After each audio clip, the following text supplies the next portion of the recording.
What is going on, everybody? It is July 5th. We just had Independence Day, so happy Independence Day to everyone who was hopefully able to see fireworks and have fun, celebrate freedom, spend time with family, have burgers, hot dogs. That's kind of what I did with me and my family yesterday. I went and saw fireworks at the end and just overall celebrated a pretty fantastic week.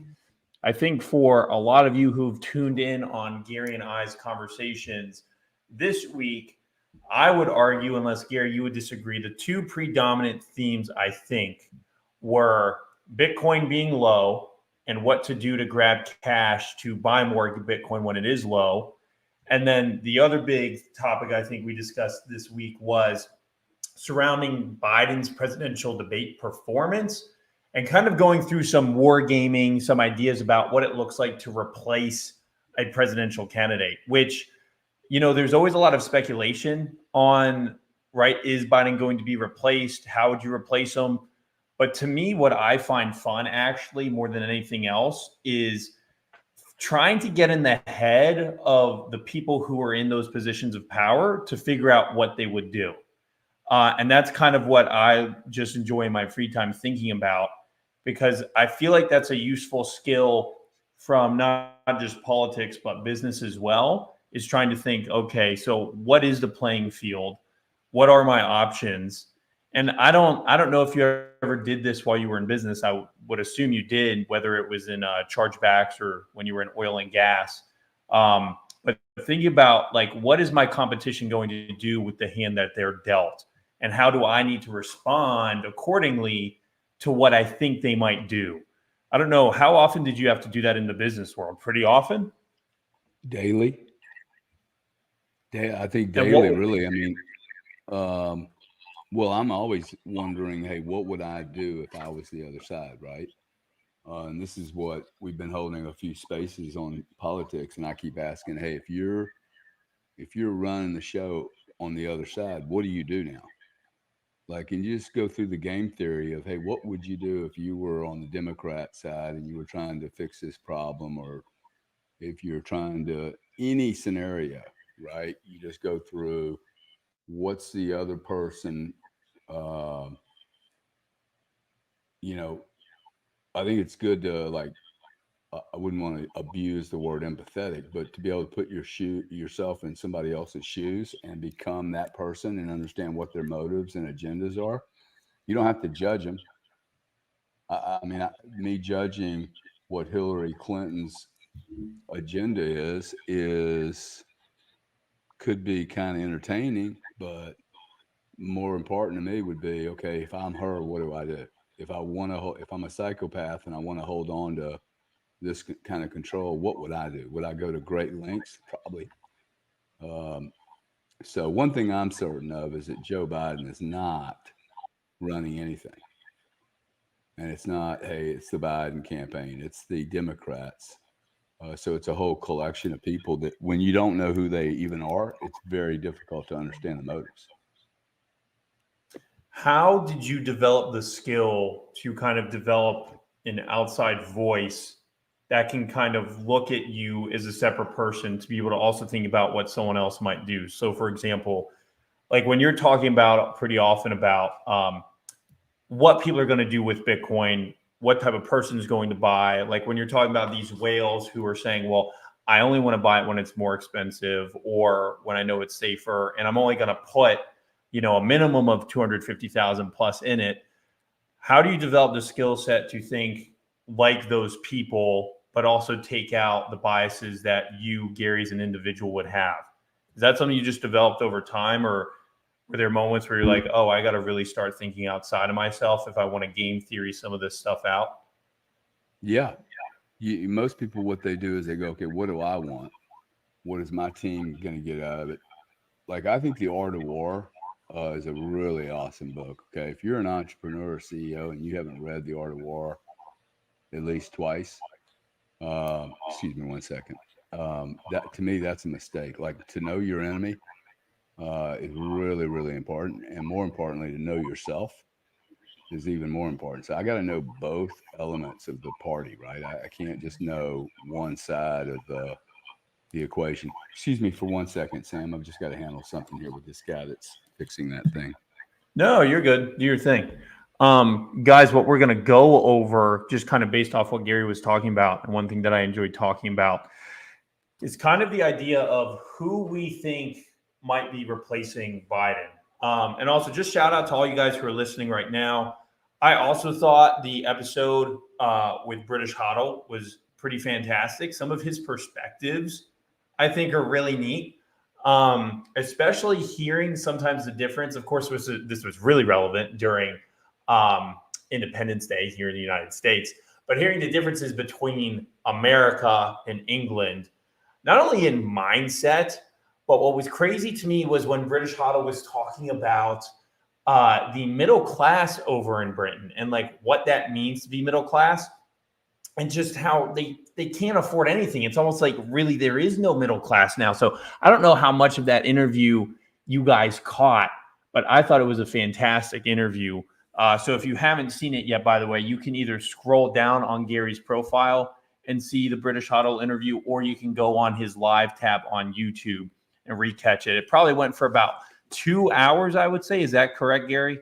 I don't think it went that long, but it was a good interview. I speak his language, so good old hustler, man. Yeah, got a lot of positive feedback on that so far. Yeah, we got a buddy. We got Volpe Soul from Brazil. Happy day to you, sir, in Brazil. Hope you're having a great time. I'm thinking about going to South America here in a month. So that'll be interesting. I'm thinking about going to Lima, ski a few days in Chile, and then bounce to St. Kitts and get a little sunshine. That sounds like an awesome trip. Sounds expensive to me. Well, so back to what we were talking about. Yeah. How have you been able to game theory out some of your choices in Bitcoin, for example? Maybe using some of the tactics you've learned from Art of War, or maybe it's so like ingrained in you that maybe you haven't noticed it. It's just like the way you think now. But have you tried to look from certain perspectives when you're thinking about Bitcoin, whether it's from the buying side or when you're looking at the market as a whole and having to use an outside perspective? Yeah. I mean, I think I mean, with Bitcoin, it's really easy because I have a price. I know what the supply and demand is. And I also have a understanding that very few people have come into this asset class. So when you start thinking about the game theory, if I'm right and all the wealthy people or have consumed everything they possibly can, they're at max consumption. Remember, we had peak oil. You know, I know a guy became a major league author, Dan.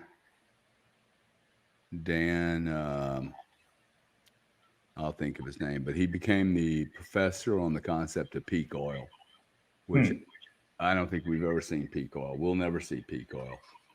Peak oil suggests that there's a price, but at $1,000, there'll be all the oil on the planet show up. So I can't game theory. I can game theory how that would work with an OPEC situation in a cartel. But when I look at Bitcoin, I go, wow, there's 406,000 ultra wealthy families. I'm pretty sure I know how they're going to behave, dude. Okay. Somebody that will pay $125,000 for a chartered flight or a Rolex watch. There's an infinite number of chartered flights available, right? There's an infinite number of Rolex watches that could be built at a number. Like at $1 million, how many airplanes are going to come throw themselves my way? Everybody and their brother will show up with an airplane in Tampa, dude, at $1 million. Hey, I need to go 3 hours to pay you $1 million. Planes will show up. Okay, so see how they supply and demand gets massively distorted. So it's just pretty simple to me. Like, this is a very simple one. I mean, all the other game theory things are very complicated. You've got oligopolies, you got duopoly, you got a monopoly. These all require very different kind of strategic pathways to the market. And that gives me an advantage, quite frankly, because I know how all these financial houses are going to approach coming into Bitcoin. They're going to try to do it through partnerships and referral deals, and they never work. And the Why reason do they want to that, do it that way? because they want to limp in. It's called limping in. Hey, let's do a partner deal. Let's not really commit. See, Fidelity came into the digital asset space 7 years ago. They came in, dude. They deployed capital. They hired people. They didn't do partnerships with people. And hey, let me give you an announcement. I mean, they were willing to spend money on the space and develop a thesis and build a business around it. So that's very different than a First Data popping in or a Bank of America popping in going, hey, we have to do this for defense. We don't really know what we're doing. We're doing it because everybody else is doing it, but it's not a real clear objective. This is why I was talking about Chatter and Twitter. Elon has a lot going on, okay? Like if Spaces is going to be a great environment, it's going to need more than 7 developers. And if a Chatter shows up with 1 million users and they absolutely focus on the product that needs to be built for this market, people will move from X in a flash, dude. There's no more sticky. Like you're not going to get stuck into these programs anymore. People are going to be free to move around. See, that's part of the game theory. I like Chatter. Like I will support Chatter showing up because 1, it gives us a redundancy. 2, it creates competition, man. Like it creates innovation. This is where this is why America has been so great until it got lazy. It competed. This is what the exceptionalism of America was. We loved competing. And we've lost that competition because it's basically become a bunch of clubs that charge way too much for way too little value. Thank you, Wade. Appreciate the super chat, buddy. $5. I can use that to buy some Bitcoin at $55,700. Yeah, I think the most interesting thing about your Twitter and Chatter point, though, is network effects.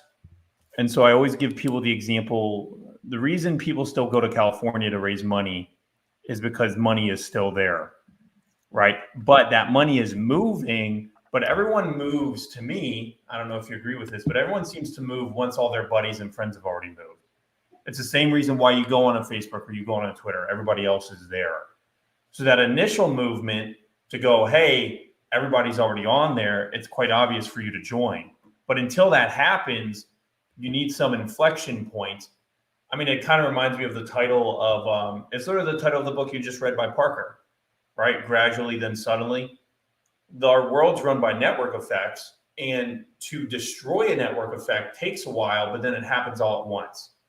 I think you've started seeing that with Facebook and its decline. You see it certainly with Threads, the fact that nobody goes on Threads because nobody's on there. So why would I go on there?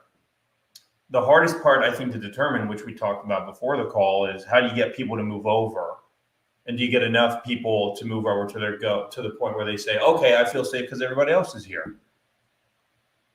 Yeah, I think content is going to move people, tribes and content. And I think they're really interrelated.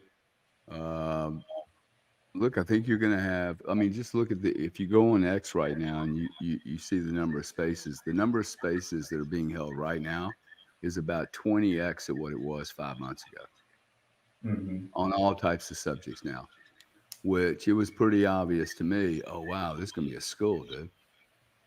Okay, there are going to be people in here talking about psychology. They're going to be talking about, this is going to become a religious platform, an education platform, a town square, and everything.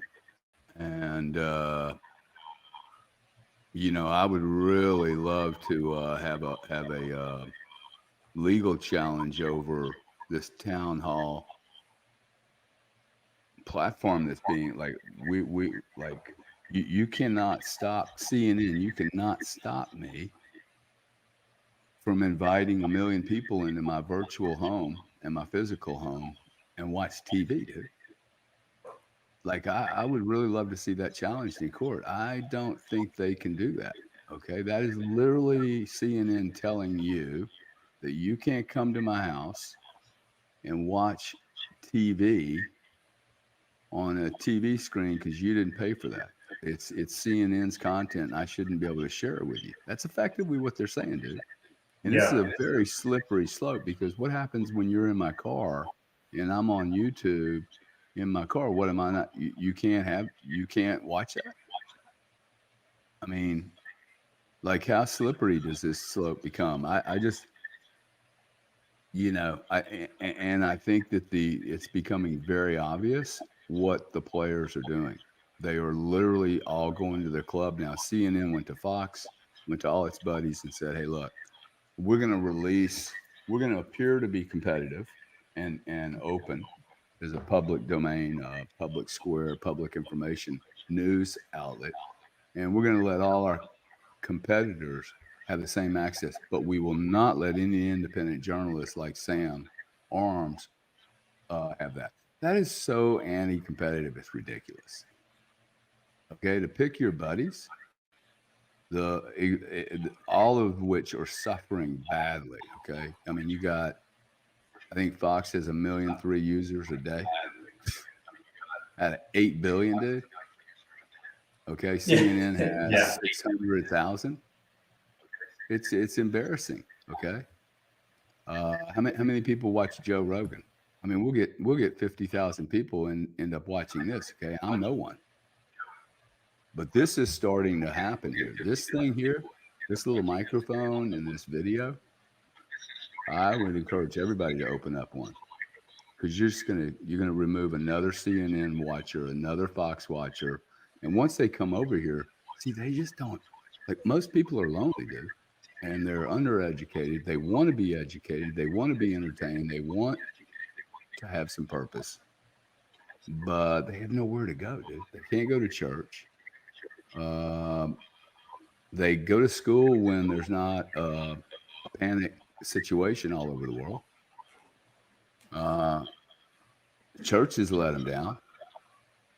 So this is going to serve a purpose. I don't think that we fully understand whether it's Twitter but the central platform itself. This is part of the thought process I have. This is why I kind of came into this space because I'm like, okay, Bitcoin's really interesting to me, but there's something else going on with the decentralization piece of this that's happening in the media that has nothing to do with Bitcoin. It's very important. Okay, I think it's a double bang for my money. If we could get rid of all the news medias and start over, this world would be better. Got rid of all the existing news media outlets in the world, this world would be better. I could say the same thing for a bunch of consultants too. Does it remind you of the oil and gas industry before it was deregulated? Yeah, I mean, look, this is black and white. There is either competition or there is not. It's not it's competition with Enron until we want to do something different, or we go cook the books together. We collaborate to hire the same accounting firm and convince them that a trade I did with Enron, they made 20 and I made 20. Same damn accountant. Counterparties are identical. If anybody knows anything about trading, dude, there's a winner and a loser on every trade. So how can Enron mark 20 million in earnings and I mark 20 million in earnings on the same damn transaction? Any reason you moved? Why did you mute my screen? Any reason? Oh no, you can still be heard. So, if I look at where this world's headed with decentralized media happening, that all gets ripped into shreds. There's no way they survive this now. Like I have probably done, whether you like the quality of the material or not, how many hours have we done of media stuff this week? Probably collectively, minimally 10 hours, dude. minimum, because we've done at least 2 to 3 hours on Twitter Spaces, over an hour on our live streams, 5 days a week. Minimum 10. You're feedback. right. The guys are saying there's a bunch of feedback. I thought there was too. There's some kind of feedback on either my voice or you guys can give it. Let us know what you're hearing because we can't hear it sometimes. There's reverb, feedback. You see what Kevin and Wondershare are saying? Yeah, it's hard to tell sometimes though, because one time someone was saying you had feedback and then they said it went away, and then I didn't notice a thing. Yeah, can you guys still hear it? Do I sound sexy? Do I sound like that? Let's go, Matthew McConaughey. See, it sounds good on my end. Yeah, I'm not worried about you. I'm worried about the rest of the peeps. I'm hearing thunder and lightning. Somebody said, "Wow, really? Is the audio that bad, guys?" We do need to know. Now, see, I am hearing a delay, dude, on my end. Gary squared. Not sure what that means. Let's see. Let me go see if I can do my settings here. Let's bring up the Bitcoin chart, buddy, because it's gotten crushed. Check it out. I have everything: echo cancellation, reduced background noise. I'm still hearing some feedback. It's your fault, Sam. Yeah, probably. Gary needs to lower his speakers, but he's got a headphones in, so it wouldn't be Gary's speakers. Oh, it might be my mic. Oh, y'all are saying I'm talking too loud? Is that what y'all are saying? Come on, guys. Need feedback, okay? I'm going to get professional by you guys telling me what the fuck I'm doing wrong. Oh, and there's a delay. He said, I think it's coming from Gary's microphone. Huh.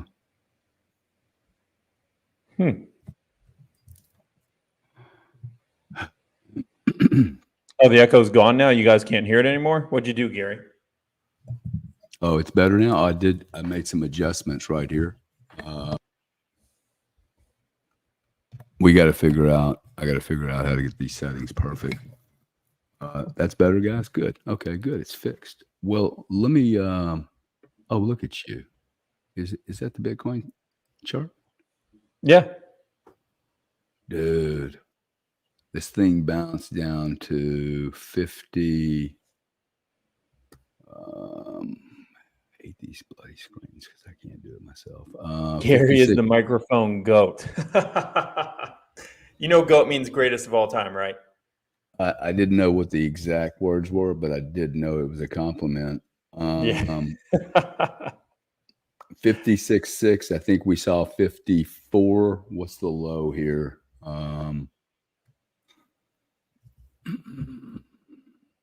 This does not really surprise me. What, it dipping? Yeah. I think that, well, it was clear to me earlier in the week before the weekend came about that it's going to get weak. There's no natural new buyers here unless the ETFs come in. You've got the Mt. Gox stuff. I don't even know if that's really a big deal. You have the miners who, they were making 900 Bitcoin a day just a month ago. Now it's 450. The price has come down from 74 to 56. So you can imagine a miner. Let's call it 45 grand last cycle. Okay, last 6 months. Let's say that's the average price. I don't know if that's correct or not, but you would have expected 45,000 as a median price to move to at least 90 grand so that the miners could make up for the 1/2 cut in their production, right? Yeah. Well, that's not happening. Okay, so they're underwater right now at 56 grand. They're producing 1/2 of the Bitcoin. It's effectively like them producing $25,000 Bitcoin.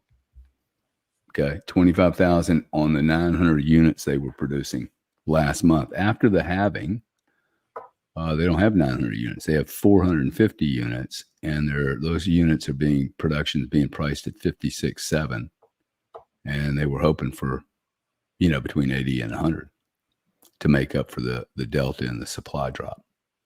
So their debt stays the same. See, people need to understand that, if they produce less Bitcoin, they have to do something because their debt didn't go away.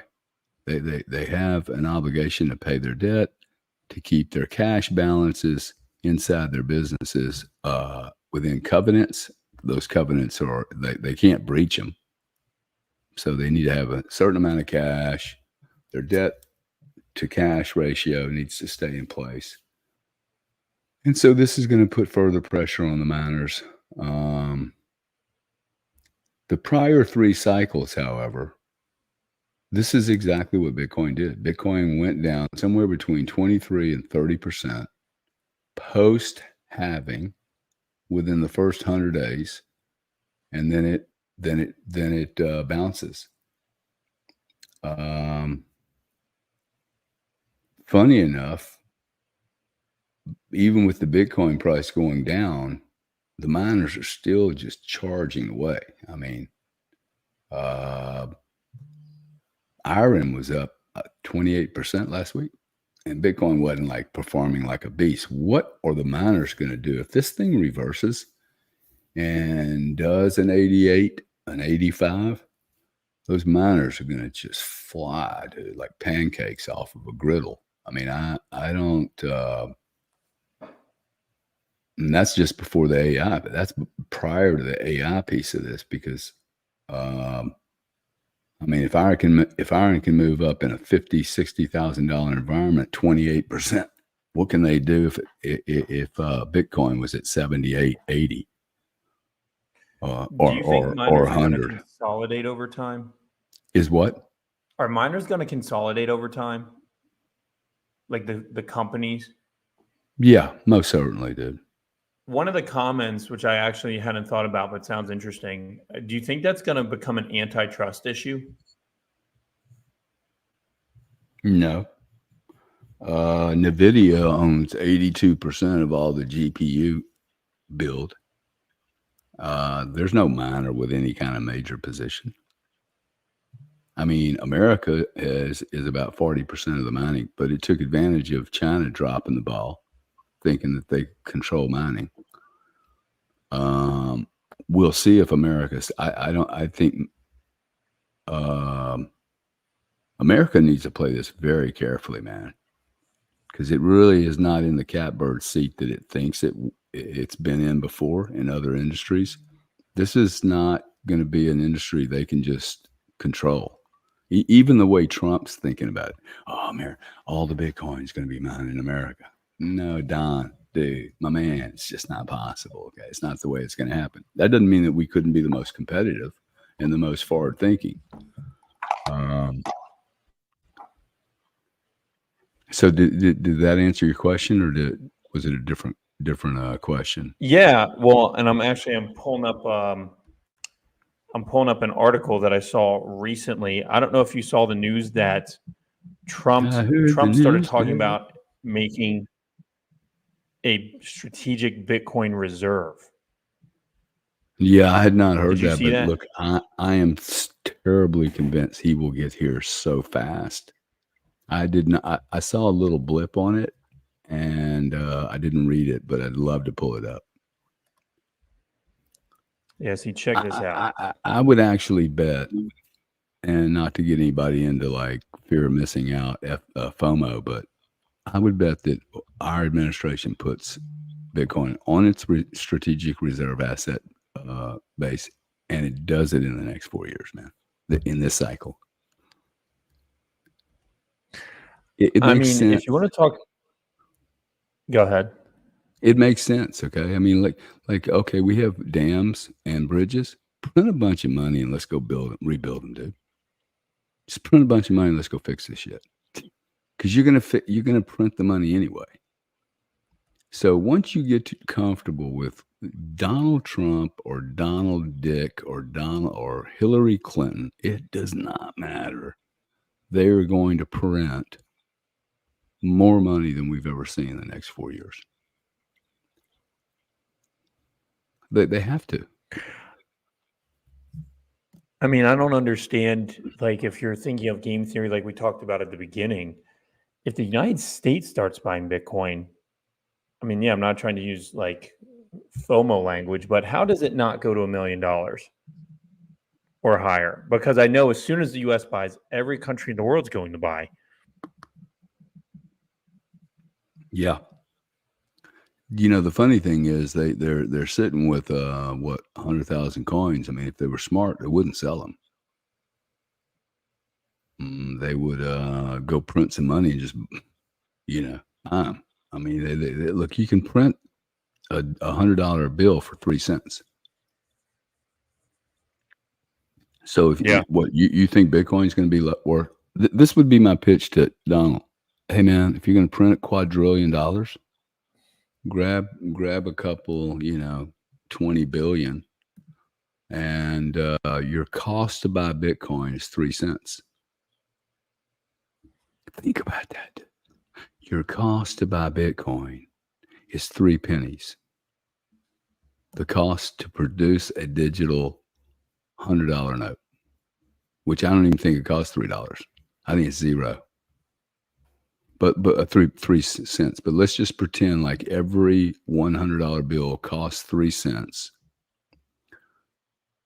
Donald Trump could buy $1 trillion worth of Bitcoin, dude, and its effective cost is 3 pennies. What would be your elevator pitch to Trump on buying Bitcoin?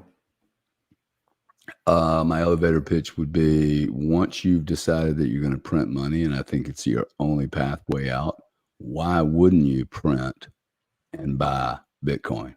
There's no downside. There's absolutely zero downside to that strategy. And there will be companies out there that would offer the United States of America a $30,000-$40,000 put option. So not only could they put it on their balance sheet, see, once they put it on their balance sheet, they'll begin to understand this is just something, I don't know. There's some kind of recording error I'm showing, but I think you have to dumb this down and make it about, hey, look, it costs you 3 cents to fix this, dude. Okay, and what's your downside? 3 cents. 3 cents. That's it, man. Okay, you're already going to print. It's an experiment. Okay, cool. You have an $80 billion federal education budget. I have no clue what the feds are doing in the education space in the first place. But if you could do 80 billion, and your congresswomen in the 30s and 40s are saying that the education system is flunking fail F, then what's the risk, dude, for 2 billion or 2 trillion? So he'll get there so fast. What's the downside? Oh, we printed some money. It didn't turn. We made another bad investment. Okay. And what's the upside? Shit flies off the roof. It's awesome. We now begin to be a technology country again. We're holding on our balance sheet. It doesn't hurt the United States to hold this stuff on their balance sheet. It's holding a lot worse shit on its balance sheet. So, and someone's going to do it, dude. It is simply a matter of who and when.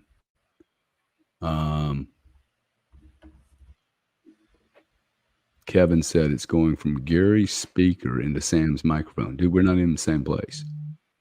Oh, or you're not on microphone, or you're not. Why don't you put your headbuds on, dude? I think that could be it.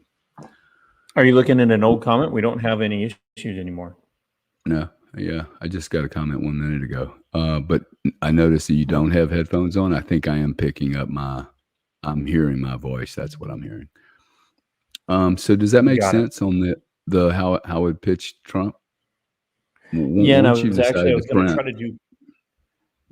going to try to do quick math, because one of the comments was, we just sent $140 billion to Ukraine. Like, how much would have that been in Bitcoin right now? How many Bitcoin would that have been? How much money was it?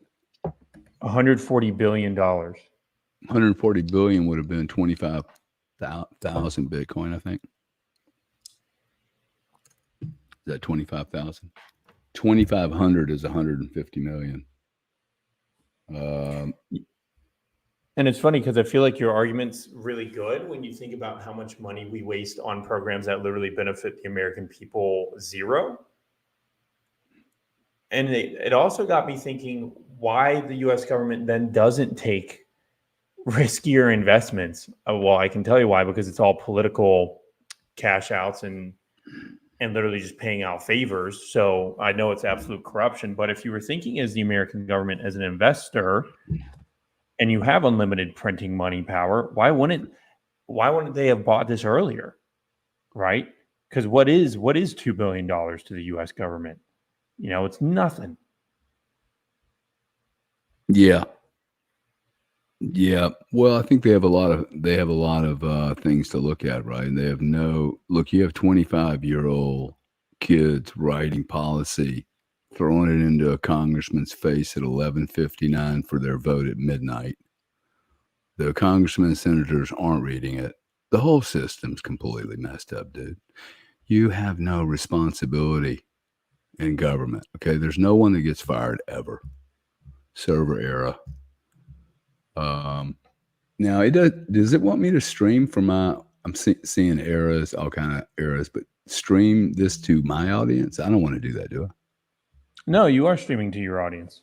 It doesn't. No, I don't think so. Yeah, right now we're on your YouTube and on your Twitter, so I'd have to see what errors you're seeing. Okay. Yeah. So now let's get back to Bitcoin, to that chart, because that chart's pretty ugly. I mean, people are right now. 2.5 million BTC would be 140 billion. Is that correct? That is correct. Correct. Yeah, wow. 2.5. 2.5 million. Now, let's keep in mind, okay, everybody's been worried about Satoshi showing up with 1 million Bitcoin, right? And he's going to flush the market out. Well, that is about the size of Mount Gox. So we are getting ready to see what 1 million units does to a market. Cool, dude. Like, I'm ready for it. Bring the million. Like, let's get that shit out of wallets, stuck, illiquid. It's going to come into the market. I like that, dude. Like, we need more liquidity here. So these coins sitting in a, legal jurisdictional process all locked up isn't helping liquidity. So then what is it going to do? It's going to come into the market, vomit, because these governments are idiots the way they sell it. You're already seeing it, dude. Private individuals are calling the German government going, hey, I'll buy all your Bitcoin, dude. Don't even put it on the market, okay? Why would you put it on the market? If I went and dumped the entire state of Texas production into next month nat gas price, guess what would happen, dude? I'd dump it. Okay, I would destroy it. I mean, I could go into the natural gas market and move it by 30 or 40 cents if I'm ExxonMobil. You just pound on it.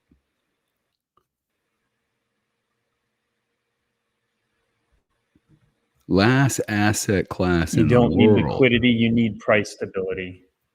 No, price stability, with all due respect, I do. First off, if you're waiting for price stability, you're going to be waiting a long time. Like, hold your breath, you will be dead. Okay. Like, price stability, this is a very immature asset, man. Okay. Like, what it's doing is really appropriate. You have 1% and 2% moves in the NASDAQ in these big markets. These are 10 and 15% moves. Why? Because these big equity markets are very deep, very liquid. And this is just not, it's a 15-year-old market. So we are now 23% off the all-time high, $74.3. $74,300 was the all-time high 2 months, 3 months ago, whenever that was. We're at 55 and change. 55 divided by 74 is roughly 24%.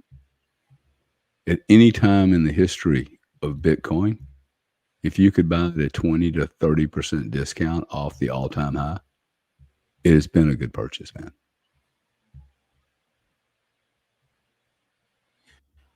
I always wonder about the price stability argument, because one thing I always say is like the price of gold wasn't always stable, and that's always been viewed as a sound asset. So I don't know why people freak out about the price volatility. Well, because they can see it. And the thing they can't see is that their real estate is extremely volatile. It just doesn't have a mark to market. So it doesn't have a chart. So what you're looking at is a chart that represents a relatively small volume, by the way. Okay, these markets are priced based on the next unit being bought or sold. So the entire 21 million units of Bitcoin is being established as a market value based on 0.1 Bitcoin being traded at 56,290. It's 1.1 unit, okay?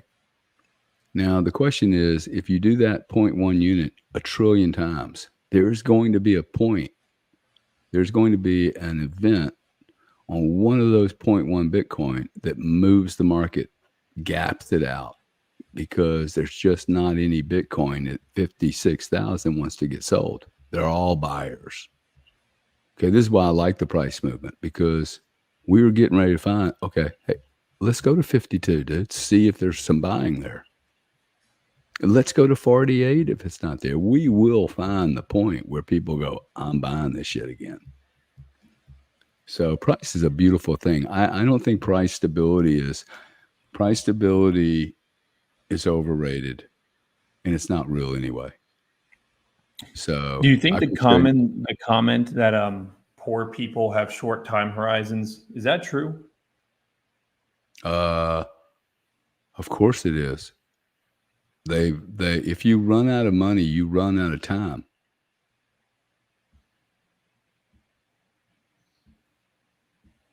Don't traders have short time horizons? Yeah, but they didn't start their business with I'm broke. They have a short time horizon because that's their business model. The broke person, the middle class, lower to middle class, is pressured all the time, every day. Okay, just under massive pressure, duration. Oh shit, man! McDonald's costs $4.25 for 50 French fries. You know, I did that poll, dude, and the poll came out that 30% of the people. The question was, how many French fries? See, I'm good at this kind of shit because it's just so simple. I looked at the French fries and went $4.25 for a large French fry. How many French fries are in there? I figured there was 60 or so, right? Even at 100, dude, it's $4 and it's $4.25 per French fry. Yeah. 4 cents for a French fry? And they stopped giving me all the double salt on it. Even, I mean, they ripped me off for the bad salt they give me. Dude, when I think about 4 cents a French fry, now I think there's 60 in there. Okay, what's 4.25 divided by 60? We're 8 cents, dude.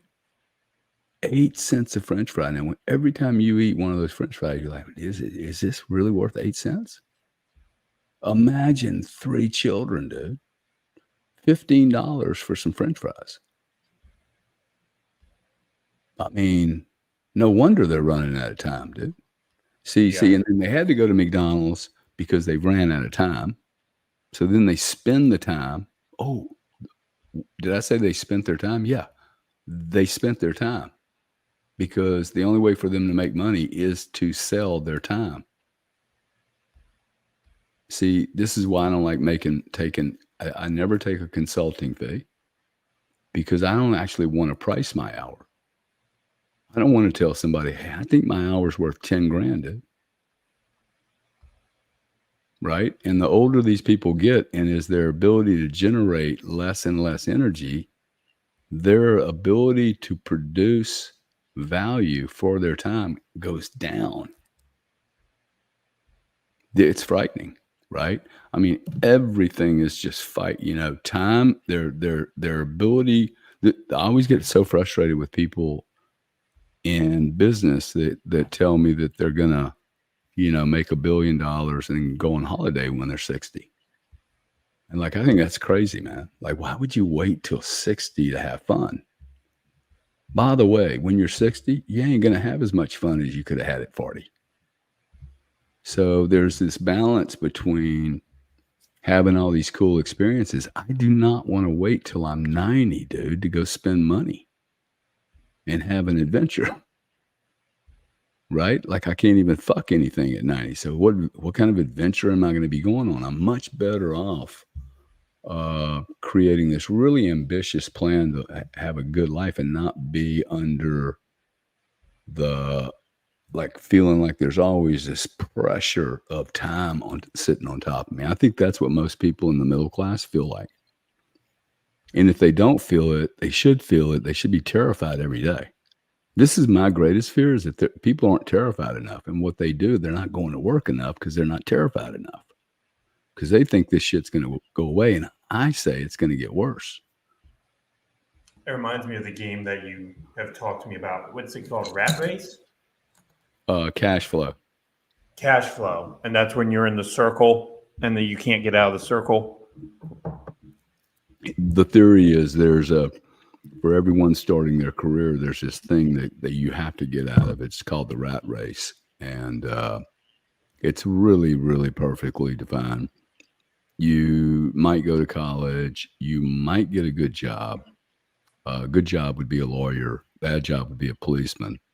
And it shows, you have net income. But what it does is it takes you through. This is what I like about it versus Monopoly. One, I've never known anybody to finish the game Monopoly. Have you? No one. See, I think about why don't I like Monopoly? Because the game never ends. It's just too long, right? This particular game puts real life into it. So imagine you get the card, you're a police officer, you're making $800 a month net. That's your take home. You throw the dice, you're looking for your next salary, but what do? Oh no, you had sex with a redhead last night. Now you got a baby on the way, dog. You're a policeman, you're making $800 and this kid costs you $140 every time you get a salary. Okay, you throw the dice again. Oh shit, bro. You were found looking at a Playboy in a toilet at work and you no longer have your job. Boop. You got to go get another job. You got to pay $3,000 for being an idiot and you're broke again. My daughter lost her job 3 fucking times. Okay. She finally just said, fuck it. I'm bankrupt. Okay. Like literally within 40 And you can go bankrupt in the game? Well, dude, you can go bankrupt in real life. So yes. If you run out of money, yes. Okay. Like you're left with nothing. You're left with literally, hey, you lost your job, dude. You owe $3,000 to the country club. Oh, and by the way, you won that card. You bought a fucking car for $800 a month and you're making $800. Oops. And then my daughter's looking at it going, oh my God, man. It is fascinating game. It's real life, right? Hey, you get sick, dude. You're not making any money. The tax man calls you and says, by the way, I need $1,800. And then you get the opportunity to, hey, there's a new company going out and you can buy a stock. You can buy a home. You can buy rental properties. My kids are already figuring out buying a home is stupid because they see, hey, you can buy a home and it's going to cost you $1,800 a month. You can buy an apartment building and you make $500 a month. And they're like, why would I buy a home? And then they're starting, hey, Dad, do we own this home? They've never asked me whether we own the home. They don't care. You still with me? Yeah. And those games, by the way, don't even factor in inflation, do they? The gains of what? Like cash flow. Like they don't even have inflation in that game, which is just an added thing. Yeah, well, I think they have inflation with some of the expenses. Okay. For instance, I was a doctor and I was making a bunch of money. My kids are looking at me going, yeah, we hate you, dude. Like money, just like you're a magnet, dude. It's just so stupid. And I'm just laughing my ass off at him. But because I'm an extremely well-paid doctor, my children cost more than Mia's kids. So the policeman has a kid that only costs 140. This is why we have so much disparity. My children's education costs 400, bro. So every time I pop a kid out, even though I'm a doctor, it's costing me 3 times as much as Mia. Now, is that good or bad? Right? It clearly shows you if you have 5 kids, okay, and you're paying $400. Like, this is a heavy lift now. $2,000 a month to pay for kids. It's just a very realistic. It's a Kawasaki. His family or him created it. It's much How do you funner win the game. game? Bro, you go bankrupt. you Is that get really out how of the you rat. win? You get out of the rat race. First off, if you don't get out of the rat race, you're going to end up homeless and a drug addict. I mean, we haven't finished the game, but the reason we haven't finished it is both the kids went bankrupt. They had. Well, you can only go bankrupt so many times you go, okay, I'm a failure in life, right? Yeah. Wow. I think that's I think it's cool when games actually teach you a life lesson. You talk about game theory once again. What's the game theory in games like that, or even like some of the more fun games? I don't know if you've ever played Settlers of Catan or any of those kind of more strategic, fun games where you're trying to figure out what other people are going to do. But games that you can relate to real life, I think are just really fascinating. Makes me think that we should have some kind of game around Bitcoin that we should be publishing for people who don't understand it yet. But I'm no game designer, so I don't know what that would look like. Yeah, I love that idea. My mother, the games we play cards a lot, my family. I mean, and it's funny you bring that up because I learn more. I will learn more about you and any of our clients or friends or associates in a card game for 4 hours than in any other environment I could ever learn. And I'd say this to psychiatrists and shrinks, and they're like, what the fuck are you talking about? Dude, you put money into an exchange, and in 4 hours, I will know who the nice player is, who the mean winner is. Okay, like there's certain people I do not do business with, and one of them is the guy that wins something and he becomes obnoxious. So within 3 or 4 hours, if you're playing poker or a card game for the appropriate amount of money to actually, it's not penny. It's okay. Hey, this is real. This is, I don't want to lose $4,000. It really turns on your real personality. A penny does nothing, right? But so you got to find that whatever that level is. You'll see people with 2 queens and an ace, and they miss the opportunity to run everybody else off the table.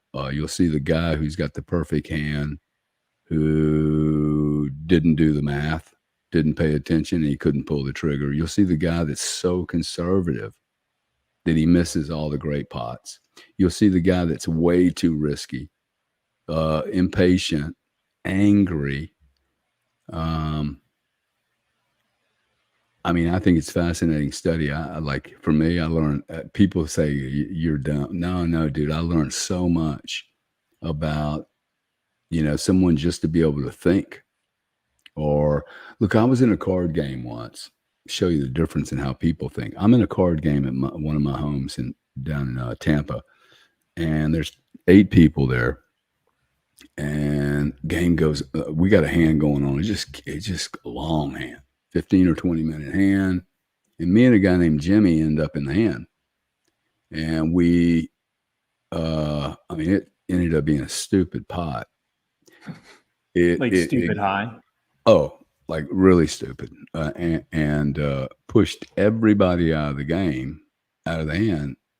and we had to roll, right? So everybody, all the players are looking at us going, what the fuck do these people have? Jack 5 offsuited, both of us. Took the game to the very end. It was a $20,000 or $30,000 pot, dude. We saw jacks fold, trip jacks fold, kings fold, and they're like, what the fuck? How could two people with the worst hand end up splitting this pot? So then did you and Jimmy become business partners after that? No, me and Jimmy do business very differently, but he's a very good card player. But you should have seen the people at the table. Like one of them was my ex-wife. She was just looking at me going, see, for her, she was like, hey, you're just a bully. You're a bully in cards. I'm like, bully? I won the hand, dude. It's not being a bully. I won the hand. This is just part of the game she doesn't understand, right? She'll never forget that hand. I spanked her hard, dude. It was so funny. And that's true of these markets, man. So look, we went down to 54,000 today, bounced right back up to 57 or 55, I think we're at. I'm not in the least bit worried, guys. So if you're worried, it's because your duration, you miscalculated your duration. You thought you were going to be at 77,000 a day. If you are in this for 4 years, the only thing that you need to think about doing is figuring out how to make some more money. Either sell some assets that aren't going to do what Bitcoin does in the next 3 or 4 years. Look at everything you're consuming and get rid of that. And when you finished all that, dude, just go back to work, make some fiat and buy some Bitcoin. And if it's at 42,000 the next time you buy some, cool. If it's at 82,000, cool. I'm stacking Bitcoin. I have more Bitcoin this morning than I had last night. The valuation of it seems to be down today. And I'll just remind everybody, it's July the 5th. There's nobody working today. There's nobody in the markets. The futures market opened Monday. This always happens in illiquid markets, and it's happened every time the post-halving. So could we suffer and go to 35? Maybe. I doubt it, but who knows, dude? We like, Sam, this is, to me, the important thing that we should be talking about is what's going to happen in the next 2 weeks with the Democratic Party. It's the only thing that matters. The truth is, if the Democratic Party decides to launch a nuclear weapon or do a dirty weapon in the Ukraine or in Europe or do some kind of false flag, it has to happen in the next 2 weeks, dude. Okay, November the 16th, they have their, August the 16th, they have their DNC. Yep. It is July the 5th. Okay. Like one thing that if you're a business person, you need to back into dates. People don't think about the dates. Okay. But these people have a tick tock, tick tock, tick tock, tick tock, tick. There are certain things the process for the Democratic National Convention has to do to ensure that they can put certain names on a ballot by a certain period. So we know it has to be before August the 16th. So we have less than a month for the Democratic Party to decide. Because if you think Joe Biden's making the decision whether he's going to run or not, I don't believe that, okay? He ain't making any decisions, and Jill's not making the decision. Somebody else is making these decisions. So they have to make a decision in the next 4 or 5. I think this week or next week, Black Swan event. So don't think we couldn't be at 27 or 37 or 47. We could be if some crazy shit happens. And I think the art of war, I think they're left with nothing else to do but pull the circuit breakers, dude. Smash the fuse box, break the circuits, launch a weapon. That's their only option. Do COVID 37. Okay, anything to keep everybody in their house. Don't move, don't talk, don't share, don't go on social media. they'll shut social media down through a cyber attack, dude. So we can't communicate with each other. This is why I keep saying, hey, the game theory, they will have to cut our voice. Period. It is the only, they must cut the voice, and they must cut your ability to listen. Okay. This is so important. It's more important than Bitcoin. That's why I'm begging people. I'm starting to get a little upset about how much time and energy we're putting in here. 800 people show up in a room and you get 3 reposts. And people, I don't think, understand the repost. The reason I'm asking them for the repost, dude, if this audience gets big enough, you can't ban it. Okay? Because the people will say, no, that's bullshit. My little single voice, like I've been banned from Instagram 3 times. Okay? I don't have enough people on there to call Facebook and say, hey, this is bullshit, dude. This is the real Gary Cardone. He's got a license, a passport, everything else. And you keep saying he's the fake guy. Well, I don't have a big enough audience to do anything. This audience big enough on X or Chatter or YouTube, and you guys go, hey, he was a nice man, dude. He didn't say anything wrong. Go pull the records. Like, I'm very careful with what I say. I mean, not so really when you careful. figure this out, you think their only option is to just go full out, like no election, or full out just because it sounds like to me that sounds kind of like doomsday panic mode on their part. If I was them, Trump would already be dead. I would have had so many conversations. We would have bought the weapons, name the people. Okay, like I would bet $1 million that scenario has been run about a dozen times. So why do you think something that dramatic has not happened? Great way to build a martyr. Great way to build a martyr. You'd probably have to take out Elon too at the same time. See, it's very different than it used to be 20 years ago, Sam. I mean, they think about these politicians aren't even used to some of the scenarios they got to think through. Yeah. Like when I just said that to you, you were like, ooh, if they don't take out Elon, they can't take out just Trump. They would have to take out Trump and Elon because Elon's going to go spastic. Okay, and this platform will light up like a fucking Christmas tree. This was not available in 1962 when Lyndon B. Johnson fucking did a deal. So, do you think, because you're always saying how it's harder to take down an oligopoly than a monopoly, do you think there's an oligopoly of like freedom fighters that's being developed to the point where they're having a hard time? Like, hey, if we take out one of them, we have to take out all of them? Well, I think if you run through the scenario I just ran through, let's say that you were to assassinate Trump, and all I'm saying, I'm not trying to create panic, okay? If I was running the DNC, Hunter Biden would be in a psych ward and would never have been heard of for 4 years. Okay, he would either gone into recovery and gotten cleaned up, and that's impossible because in order for him to go into recovery and clean up, his mother, his father, and all the criminal shit that's going on in that family would have to be discovered. So that's not going to happen. The kid can't get free. He is trapped forever. Okay, I feel sorry for the kid. Okay, I'm not feeling sorry for him. You know, I would, if he was my son, I'd stick him in jail and fucking lock the door, dude.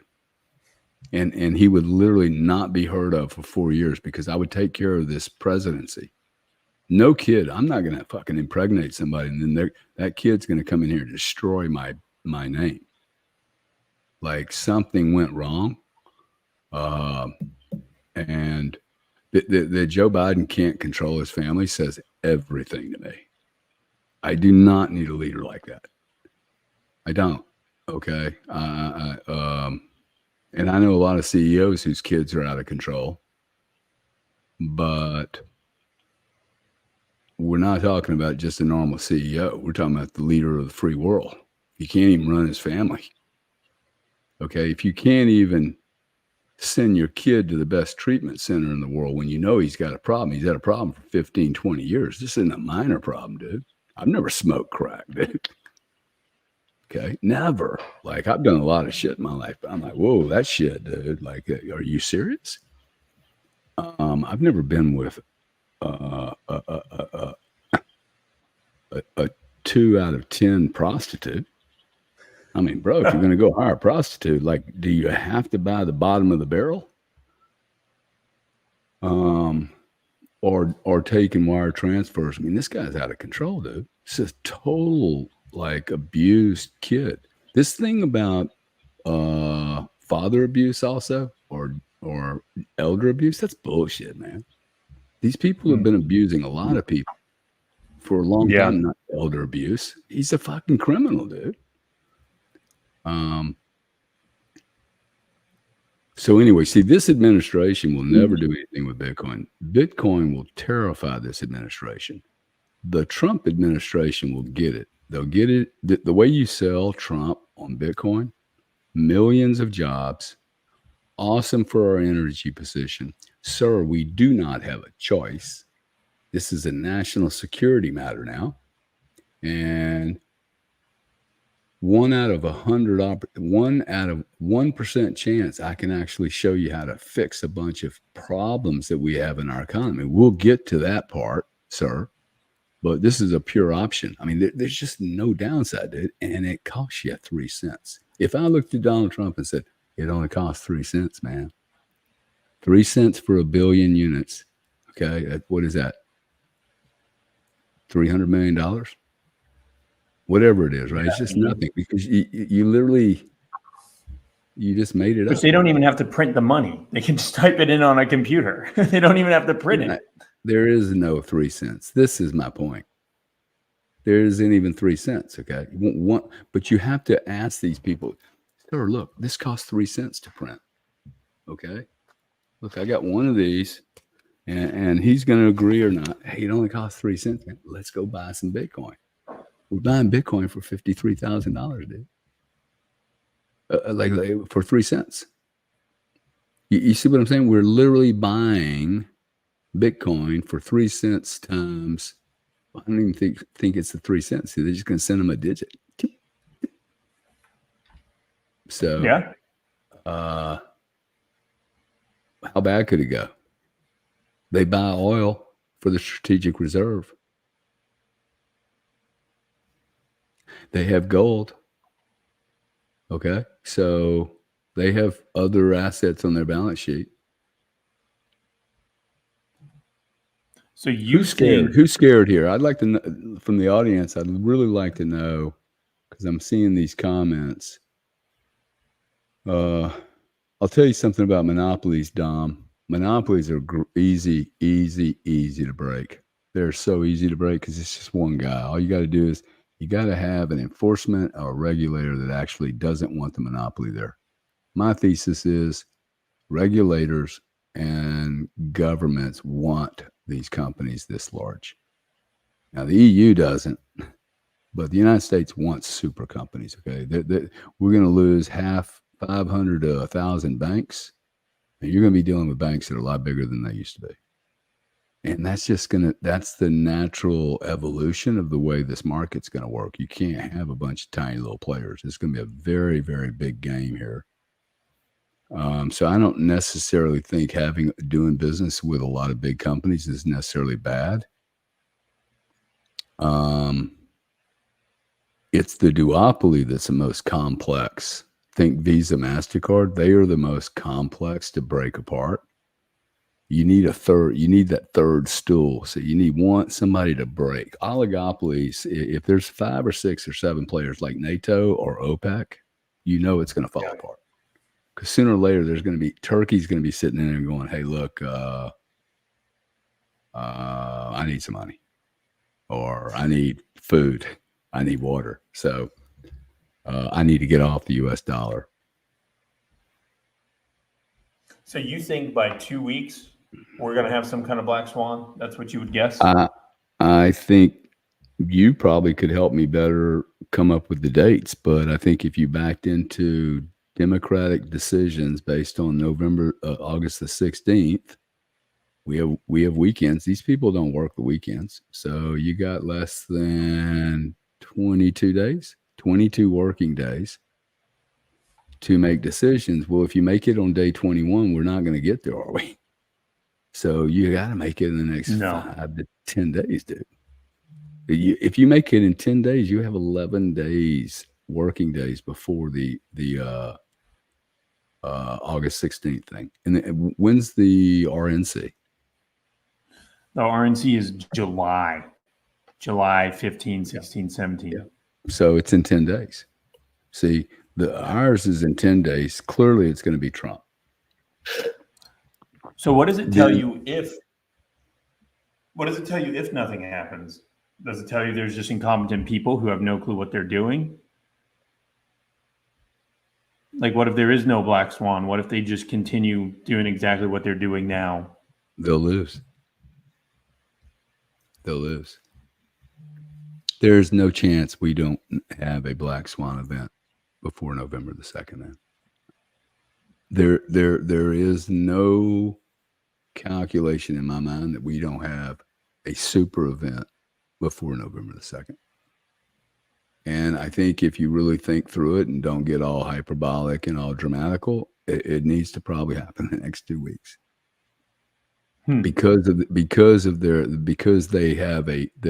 on a clock now, right? In order for them to have any flexibility whatsoever, they need to start making some decisions. Minimally, you're going to see them play their hand now.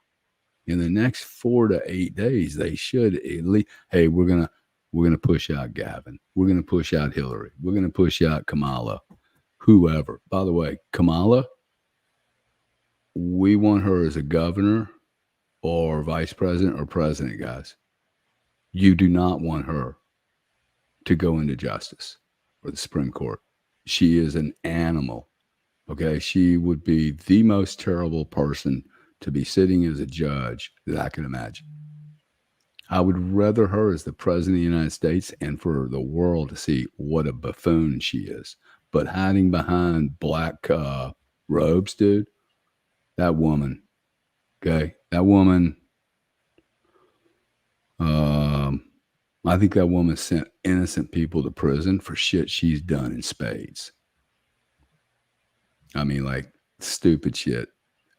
3 ounces of marijuana, 3 joints. Yeah. People in prison for this stuff. Okay, these guys in jail over this January 6th thing. I mean, that's uncool, man.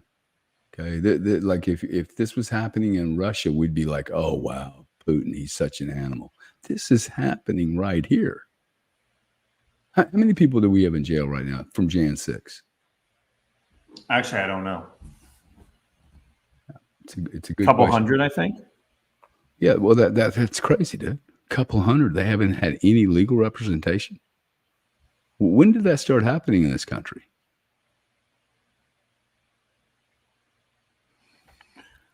Well, I can tell you, and that's why I've gotten involved in this kind of stuff, because it's very clear to me that if I get to my 1,000 Bitcoin, which I will, because I keep saying it so much. You see this little trick I do to myself? I just keep saying it to the world. I mean, I'm so far away from 1,000 Bitcoin, but I will get there. But let's just say that I get 1,000 Bitcoin tomorrow. If this doesn't get fixed, it doesn't matter. I'm fucked. That is the way I think about it. And when I say I'm fucked, okay, I could leave. My kids still have to hang around for the next 50 or 60 years, man. I could go live on a boat and hang out in the blue waters and, be a degenerate and a heathen, just go popping little island girls all over the place and fishing and reading books. But with my 1,000 Bitcoin, but we're still going to be in a shitstorm. I'm just not going to be actively involved in it. I just don't think we have many choices here. This either improves or it continues down this extremely, the slope is starting to like change. The gradient is getting very extreme. The gravity will be nearly impossible to stop, man.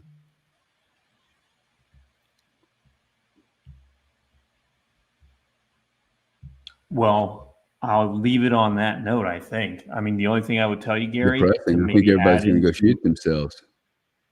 huh? I said it's going to be depressing. Everybody's going to go out and shoot themselves today. Well, here's something that I would just have you look at is you're going to see little things like this happening. So the Wisconsin Supreme Court just reinstated absentee ballot drop boxes. And the absentee ballots means you don't have to be there. They don't necessarily, they're the least kind of regulated way to vote. And then drop boxes are where you can just stuff a bunch of ballots in a drop box and then take it somewhere and then count them. These were banned in Wisconsin by the previous Supreme Court, and they've just been reinstated because they just had new Supreme Court elections there. This is the stuff that you need to keep an eye out for. I don't know if there's going to be a black swan or if there's going to be small secretive decisions like this, because all you need is this decision in Wisconsin, in Pennsylvania, in Arizona. Maybe I don't care who runs, right? Because I'm actually doing it in more covert ways. So that's what I look out for.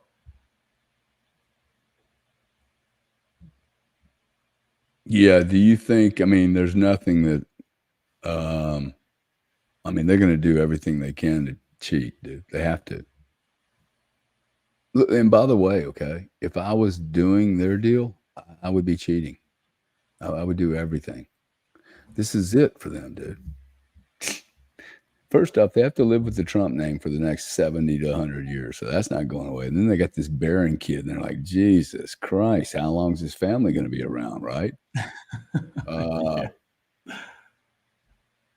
Yeah. We definitely need the toilet. The toilet needs to be flushed, okay? I think it's becoming very clear to everyone. Guys, we haven't flushed the toilet in a long time. I got it. Y'all are all pristine human beings, and your urine is high quality DNA, and your feces are just all perfect. However, after 4 years or 40 years of stacking and packing, yeah, that brings an image to mind. At some point, man, you got to clean the shit up. And the problem is, even the most sturdy, beautiful stool on the planet, if it's organic and, you know, has the greatest DNA in it, it's still going down the fucking toilet. like it all gets washed out. And this is what's happening to Bitcoin right now. So just because something's moving on price doesn't mean that the value of that underlying asset has changed. There is no thesis that has changed in the last 2 weeks on Bitcoin. And there's no thesis that has changed on the election for the United States, which happens in November the 2nd, that we have a professional politician running and we have a non-professional politician running. And I'm going to vote for the non-professional politician. And I'm going to encourage that Mr. Trump replaces everybody in the entire administration with non-professional politicians. I mean, everybody, dude. I would literally walk in on day one and execute the Social Security policy, which is flip a coin, odds are even. If it falls on odd and you have a Social Security number with an odd number, bye. See you later, dude. Here's 6 months pension or 6 months salary. We have a call option on your ass if we made the wrong choice. You literally gut the government by 50%. No discrimination lawsuits, no social discrimination no sexual discrimination, no transvestite lawsuits. Like fucking half of you guys are done. See you later. Then we'll find out in 3 months who is actually running this country. Like who's actually pulling the levers and doing stuff. And everybody's going to go, hey, if you do that, everything goes to shit. Everything is shit. Okay. And don't tell me this can't get done. McKinsey came up with this theory in 1990. He said, dude, you don't need to go through a complex process. When you're bloated like the US government is, Social Security, you will run better tomorrow with less than half the people. Half the people are the problem. Now we don't have time to go and decide who the players are. But literally this would be like, I would love to do this job for Trump. Just come in and clean it up, dude. Like brutal with it. And the funny thing is we have the money to do this, dude. Like literally they could print money just to pay these people to sit at home for 6 months until you fix it. And then you deploy AI into this thing, and you let no professional politicians run anything. If I was President Trump, I'd be like, hey, you governors, you want to make $8 million? Cool, dude. Give you a percentage of your increase in the GDP growth of your state. Give them a fucking bump. Instead of Elizabeth Warren taking money from fucking pharmaceutical companies, knowing that what they're doing, I would rather her make a shitload of money because she's running the deal well. Hey, Gary, you want to make $1 billion, dude? If you can hit these numbers in the state of Colorado, awesome. Let's go. Like, to me, now I would do it. I have no interest in making any money on this. Personally, I'd go work for Donald Trump in the next 3 to 4 years. I'd work for Vivek. There's a couple of guys there I would work for if they wanted me there, and I would literally take zero. I don't need a commission. I need to help the country. I'm cool with helping the country, but you got to get these other cunts out the way. Okay, like they're a problem. Okay, they're like literally it's a non-starter though. You have to just say, hey, Gary's in charge. Stay out of his way. Yep. Now I know that sounds really crazy, but like, how bad could it? What possibly could go wrong worse than we have today? Well, the worst case scenario is we continue to just do nothing and then everything dies. Dude, the worst case scenario is that there's so much bureaucracy that people like me or an Elon Musk or any of the great smart people out there that know how to build stuff, they'll just go, hey, I don't want to do this, dude. It's too much work. It's not too much work. It's too much friction. You're constantly fighting with politicians, right? So this is why you need Trump on this deal. Okay. You need a narcissistic, aggressive, doesn't give a fuck what anybody thinks about him. You need that guy in office right now. Okay. Look at who we're competing with. Okay. We're not competing with Joe Biden. We're competing with Vladimir Putin and the Prime Minister of China. Okay. And like, I don't understand why you guys want a altar boy running your country. You don't have one right now. I mean, it's certain you do not have an altar boy running the country right now. So why do we hold up Trump to this bizarre standard, dude? Like I heard the other day, people the other day talking about, hey, everybody should take a drug test. Dude, 95% of our politicians wouldn't be in office today. 95% of our presidents wouldn't be in office since 1950. Okay. So John F. Kennedy had a monster drug problem and everybody thinks he was awesome. He was awesome. Okay. But all this stuff about people like, let Biden take whatever the hell he wants to take, dude. I don't care. That his health is of zero interest to me. The health of this country is of interest. We should not be worried about if a guy dies or not, if the country's going to go on. Like I think Joe Biden could get shot in the head tomorrow morning, die, go in a coma, and nothing is going to change. Not one thing except less embarrassment on this country. Yeah, I don't disagree. I don't disagree at all. And I know your previous comment, like, to me, I don't find this to be like negative or talking down, because I always view it as like, if you want to be positive, you have to figure out the situation that you're in. And like, you got to be realistic about where things are, and then you find the solutions. Right. So anytime we talk about stuff like this, I don't view it as negative. I'm just like, where are we? Right. Like, let me get my bearings. And then once I have my bearings, then I'm like, all right, how do I get out of this tunnel? How do I get out of this cave? You can't do that if you don't even know where you are. And that's just the hard reality of some of these conversations. Like, hey guys, yeah, guess what? This is where you are. This is the current situation that we're in. Yeah. I'm just looking through these comments. I want to say thank you to everybody that's tuned in, that's made comments, that sent money. Thank you guys very much. It's very kind of you. Let's see. We got Yazir saying Kamala denied parole for people who did not do any violent crimes. Yeah, it's disgusting, man. I mean, I got it, one or two. I mean, every politician is going to have their hate group, but Turkey guy says the Domfather Turkey needs Bitcoin. Yazir said that. Yeah. I'm going to just end with this, Sam. I just think people, if you're hearing me talk about politics more right now than Bitcoin and it's frustrating you, I'm going to ask you to just be tolerant of me because, like right now, this is very, very important. I need you guys to really think about voting, think about who your neighbors are and bring them to vote in November. Like, just go meet your neighbors, man.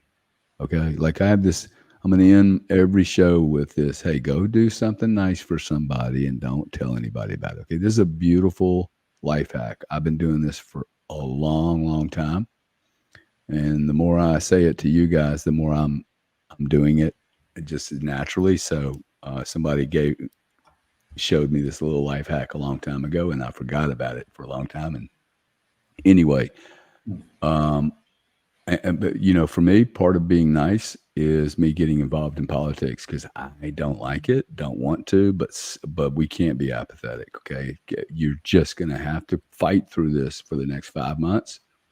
And sadly, I think once we fight for it, and win it, we're going to have to fight to keep it. So I think it's a 4 to 8 year journey that we're on, and closing your ears and doing nothing and hoping that Bitcoin goes up is going to be you're not going to be a part of the solution.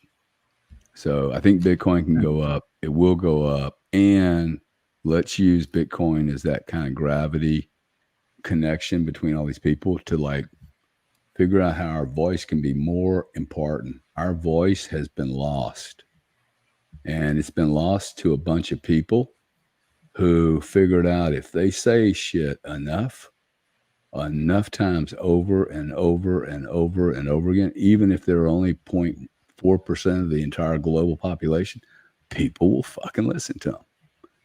We have gone quiet.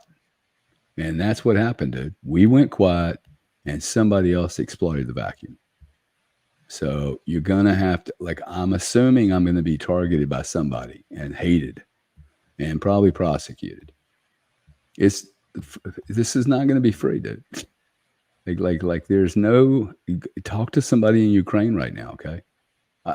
I'm dating a woman that went to see her parents 4 weeks, dude, for her parents to move from Ukraine to Monaco for dinner.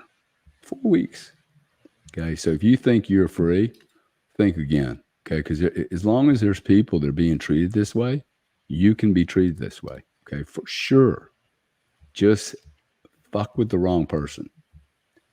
So I love Bitcoin, love the country, love this country. I love this planet, and there are 8 billion people on this planet. There's only 10,000 politicians. Okay, like it's 8 billion to 10.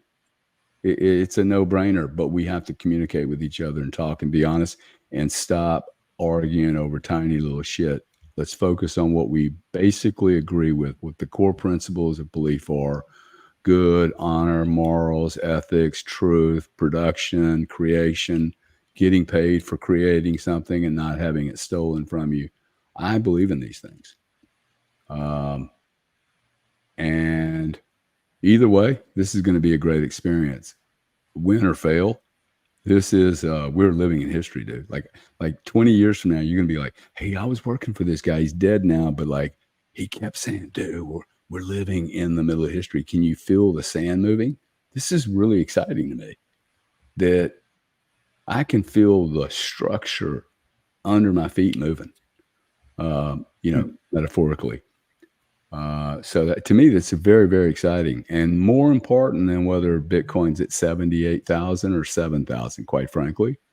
I don't think that scenario is correct, but we're going to get paid very well for our position in Bitcoin, guys, but you're not going to get paid well and keep it if you don't, do something on the political front also. So I'll end with that, Sam.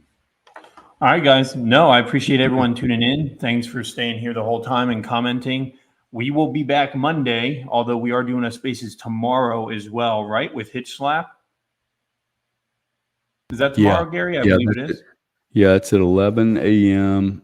It's, I don't know if we're doing it live. I know we're going to do it on X. I may do it live. It might be good to actually have, anyway, 11 a.m., 11 a.m., 8 a.m. PST time, Saturday. And the topic is imposter syndrome. It's a monster issue in business.